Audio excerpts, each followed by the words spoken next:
Hey guys, how are you? Hope you're well. I decided today to do something slightly different. This is kind of going to be an advice video for those of you in the UK and even in America, Canada, wherever, who are going to university, whether it be for the first time or if you're changing, say, like a master's degree or even an undergraduate degree to a PhD. Having just almost completed my first year PhD, I thought it'd be quite good to give you sort of my overview of how my year has gone, or things that I've found good, things I've found bad, and just to give you a few hints and tips. If you like this video, give it a thumbs up. If you don't need to. But yeah, here it goes. Okay, packing. If you're moving majorly miles away from home, then take virtually as much as you can. You know, the way of clothes and everything else. If you can, and you have the money, I would say take all your own clothes, because it's good to be wearing your own stuff, and that it's not new, that it's comfortable, and that you know you like it, etc., and you feel comfortable in it. As for utensils and things, if you're moving far away from home and you've got somewhere like Asda, which I think is the equivalent of Walmart in America, if you have a Target, if you have a Primark, if you have places like that where you can buy, shall we say, utensils are cheap, even IKEA. I mean, I kitted my flat out last year from IKEA because their utensils are good and they're cheap. So if you can do that, then it cuts down in your luggage. So that would be the first thing.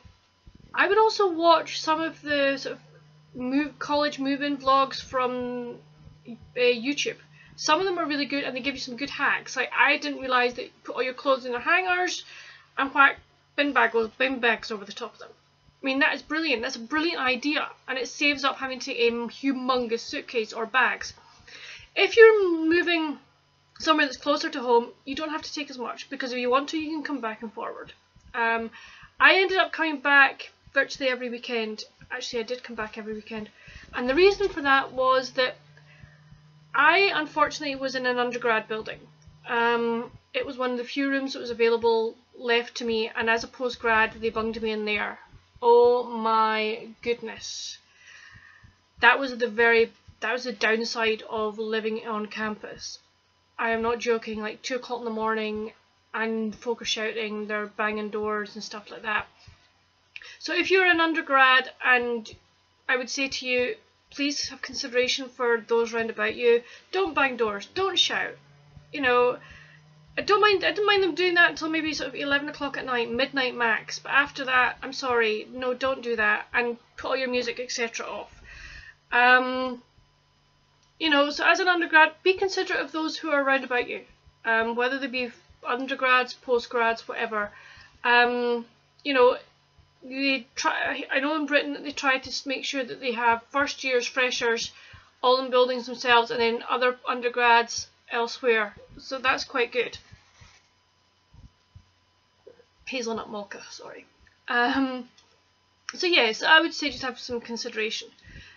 Work-wise, be organised. Have yourself a diary or a planner, and make sure you have things planned out for day-to-day stuff. I use a planner all the time. Actually, I'll show you. I've got it on my desk here. This is kind of my week for this week. I use planner stickers because, one, they're pretty, but two, they actually do help. So there's kind of the first part of this week, and there's the second part of this week. If you're wondering where you can get this planner, I'm afraid you can't. My mother made it for me, so that was really nice of her. But as you see, I've got goals for the week, and then I just fill it all in. To save my mum making me another planner this year because she hasn't been well and stuff, I actually went to Hobbycraft and I bought myself a planner for next year. I will use it in the same manner as the one I've used this year. It's slightly smaller, but I think I'm going to be able to use it, and I'm going to be able to adapt it as I can.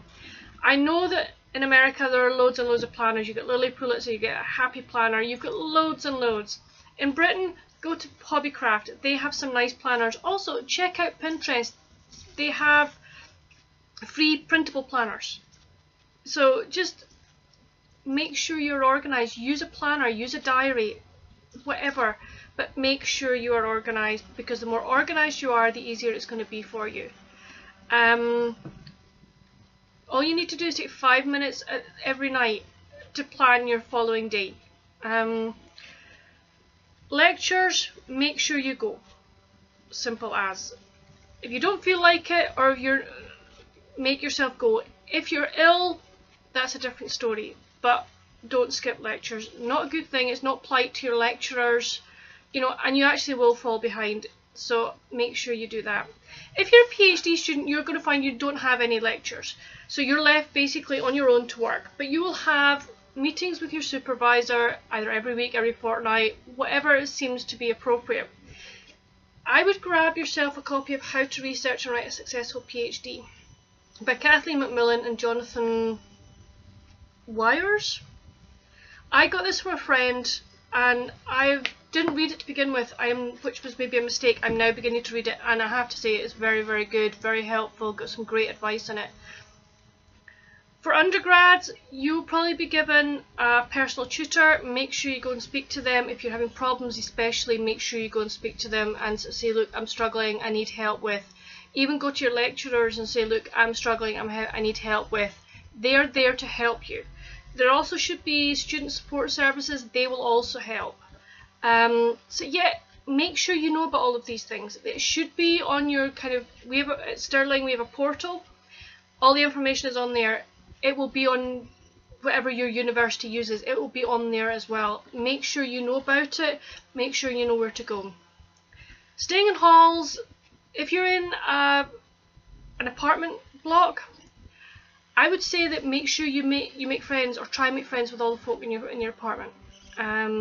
It'll make life an awful lot easier.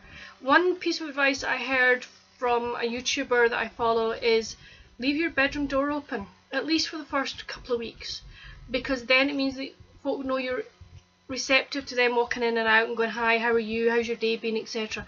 Make sure you ask people that. Do that. If you're in just a single dorm or a double dorm, again, if you're in a double dorm, ask the person you're sharing with their permission. Can we open the door? Can we, just let people know we're around, etc. In a single dorm, I think that's really important to do that. Keep your door open, just even for the first fortnight. While you're there, when you're away, always make sure you lock your doors. Even if you're in an apartment, lock your door so that no one can get into your room. What else? Keep your dorm tidy. Keep your room tidy. It's going to save you an awful lot of hassle at the end. If you're in an apartment, even have an apartment meeting and set down some apartment rules for cleanliness, even a rota. It is seriously going to save you at the end of the year when you have to move out and they're going, you need to leave this building or this room, an apartment, in the state in which you got it. Oh my gosh, that is going to save you so much hassle. Okay, so that's a really good thing to do. Go out and make friends, join societies, join clubs. Don't overdo it, just pick a couple that you're interested in. If you don't like them, fine, you don't have to go back. Choose another lot. Just find somewhere or one club or two clubs that you're really, really happy with, and you will make more friends. You're going to make friends in lectures. That'll be part of it. You'll make friends at Freshers Week, etc. But just try and open yourself up to as many good friendships and good opportunities as you possibly can. PhD students, I would say the same. Don't shut yourself off. Make friends with your colleagues in your office. Go out and join clubs and societies. It's a great way to make friends, and it'll be with undergrads, it'll be with other postgrads. Anything that you can do to make more friends within the university situation is a really good thing. Be friends with your supervisor. Yes, there is a line, but you can still be friends with your supervisor and get to know them as well. I think that's about it. I've had a really good. have had a good year. Yes, there've been ups and downs. You're going to have ups and downs, no matter whether you're doing postgrad or undergrad. There've been a few problems, but I've sorted them out. For PhD students, I would say make sure that you know what your supervisor expects of you and what you expect of your supervisor. That's really, really important. If you're unsure about something, ask. Whether it be the people in the office or your supervisor, make sure you ask. It will save hassles in the long run. It really will. I think that's it, guys. I can't think of anything else. I've blethered for 10 minutes. Hopefully this advice has been useful. If it has, great. If it hasn't, I'm really sorry. As I say, if you like this video, give it a thumbs up. Please subscribe. It would be really nice to have more subscribers. If you want to ask me any questions, please do down below, and I'll try my best to answer them. But that's it for this video, guys. See you soon. Bye.